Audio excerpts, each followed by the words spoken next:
A Tale of Two Cities by Charles Dickens. Book 1, Chapter 2. The Mail. It was the Dover road that lay, on a Friday night late in November, before the first of the persons with whom this history has business. The Dover road lay, as to him, beyond the Dover mail, as it lumbered up Shooter's Hill. He walked up hill in the mire by the side of the mail, as the rest of the passengers did, not because they had the least relish for walking exercise, under the circumstances, but because the hill, and the harness, and the mud, and the mail were all so heavy that the horses had 3 times already come to a stop, besides once drawing the coach across the road with the mutinous intent of taking it back to Blackheath.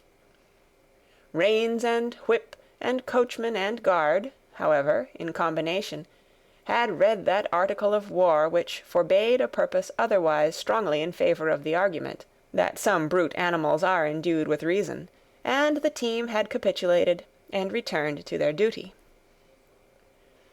With drooping heads and tremulous tails they mashed their way through the thick mud, floundering and stumbling between whiles, as if they were falling to pieces at the larger joints. As often as the driver rested them and brought them to a stand, with a wary "Whoa-ho! So-ho, then!" the near leader violently shook his head and everything upon it, like an unusually emphatic horse, denying that the coach could be got up the hill. Whenever the leader made this rattle, the passenger started, as a nervous passenger might, and was disturbed in mind. There was a steaming mist in all the hollows, and it had roamed in its forlornness up the hill, like an evil spirit, seeking rest and finding none. A clammy and intensely cold mist, it made its slow way through the air in ripples that visibly followed and overspread one another, as the waves of an unwholesome sea might do. It was dense enough to shut out everything from the light of the coach lamps but these its own workings, and a few yards of road, and the reek of the labouring horses steamed into it, as if they had made it all. 2 other passengers, besides the one, were plodding up the hill by the side of the mail. All 3 were wrapped to the cheek-bones and over the ears, and wore jack-boots. Not one of the 3 could have said, from anything he saw, what either of the other 2 was like, and each was hidden under almost as many wrappers from the eyes of the mind as from the eyes of the body of his 2 companions. In those days travellers were very shy of being confidential on a short notice, for anybody on the road might be a robber, or in league with robbers. As to the latter, when every posting-house and ale-house could produce somebody in "the captain's" pay, ranging from the landlord to the lowest stable nondescript, it was the likeliest thing upon the cards.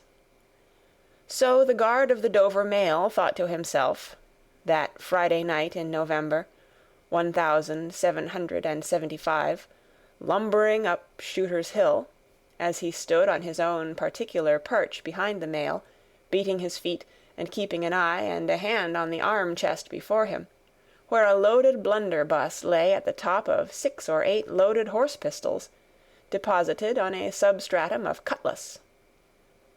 The Dover mail was in its usual genial position that the guard suspected the passengers suspected one another and the guard, they all suspected everybody else, and the coachman was sure of nothing but the horses, as to which cattle he could with a clear conscience have taken his oath on the 2 testaments that they were not fit for the journey. "Whoa-ho!" said the coachman. "So then, 1 more pull, and you're at the top, and be damned to you, for I have had trouble enough to get you to it. Joe!" "Hello!"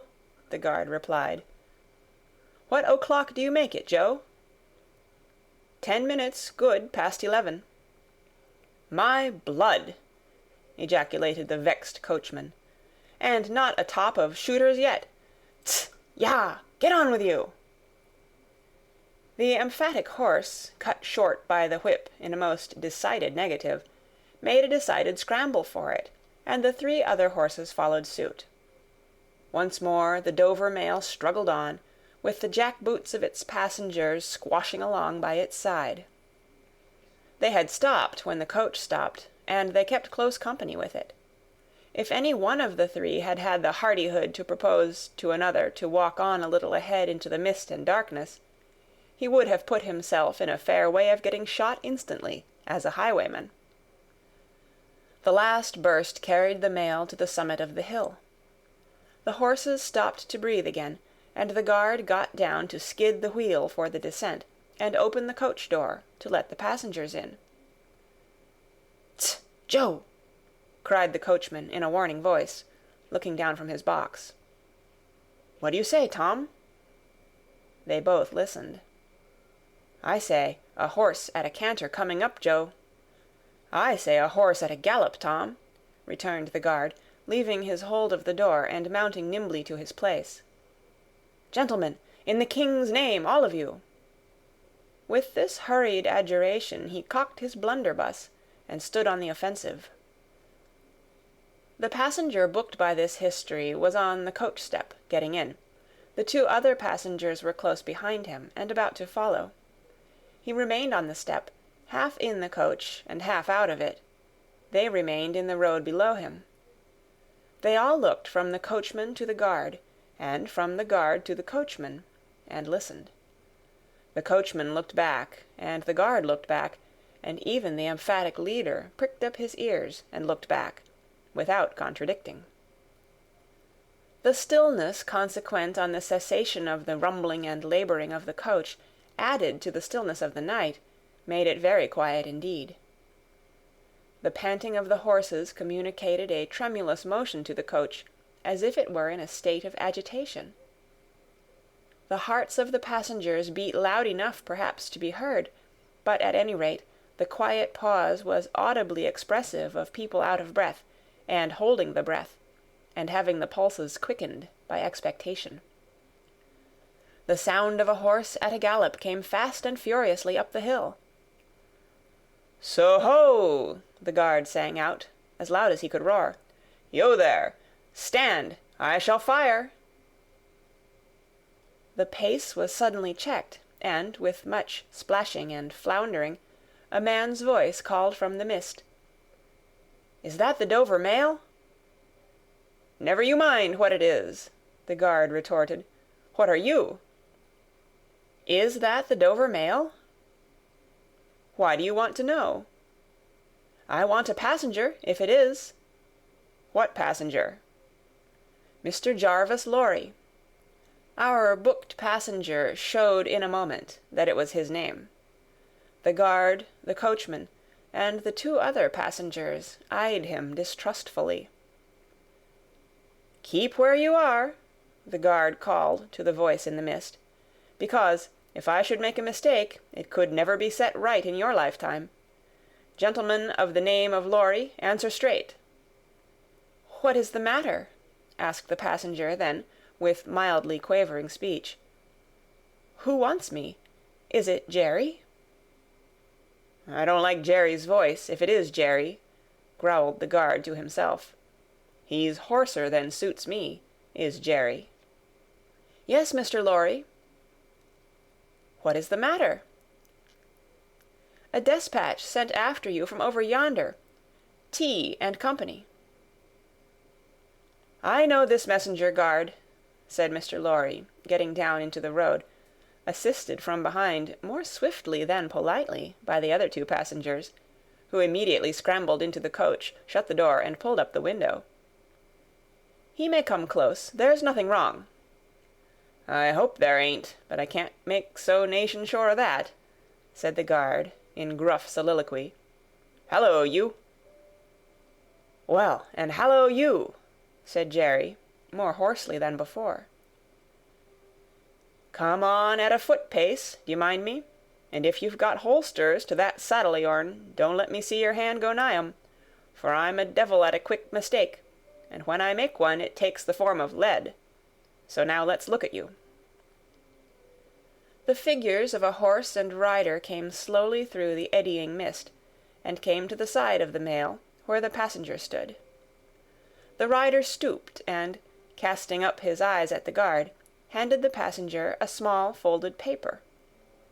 The rider's horse was blown, and both horse and rider were covered with mud, from the hoofs of the horse to the hat of the man. "Guard," said the passenger, in a tone of quiet business confidence.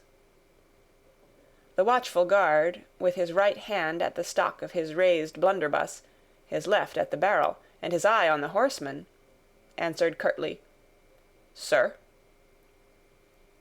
"There is nothing to apprehend. I belong to Tellson's Bank. You must know Tellson's Bank in London. I am going to Paris on business. A crown to drink. May I read this?" "If so be as you're quick, sir." He opened it in the light of the coach lamp on that side, and read, first to himself and then aloud, "Wait at Dover for Mamselle." "It's not long, you see, guard. Jerry, say that my answer was, 'Recalled to life.'" Jerry started in his saddle. "That's a blazing strange answer, too," said he, at his hoarsest. "Take that message back, and they will know that I received this, as well as if I wrote. Make the best of your way. Good night." With those words the passenger opened the coach door and got in, not at all assisted by his fellow passengers, who had expeditiously secreted their watches and purses in their boots, and were now making a general pretence of being asleep. With no more definite purpose than to escape the hazard of originating any other kind of action. The coach lumbered on again, with heavier wreaths of mist closing round it as it began the descent. The guard soon replaced his blunderbuss in his arm-chest, and, having looked to the rest of its contents, and having looked to the supplementary pistols that he wore in his belt, looked to a smaller chest beneath his seat, in which there were a few smith's tools, a couple of torches, and a tinder-box. For he was furnished with that completeness that if the coach lamps had been blown and stormed out, which did occasionally happen, he had only to shut himself up inside, keep the flint and steel sparks well off the straw, and get a light with tolerable safety and ease, if he were lucky, in 5 minutes. "Tom!" softly over the coach roof. "Hello, Joe." "Did you hear the message?" "I did, Joe." "What did you make of it, Tom?" "Nothing at all, Joe." "That's a coincidence, too," the guard mused, "for I made the same of it myself."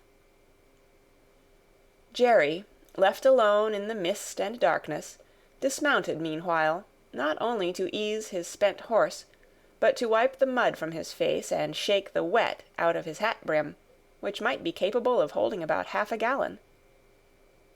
After standing with the bridle over his heavily splashed arm until the wheels of the mail were no longer within hearing, and the night was quite still again, he turned to walk down the hill.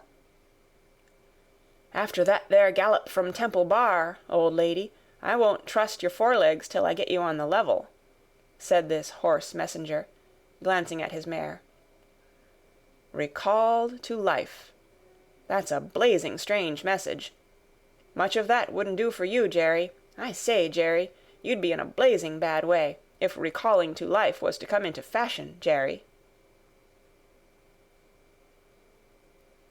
End of Book 1, Chapter 2, The Mail.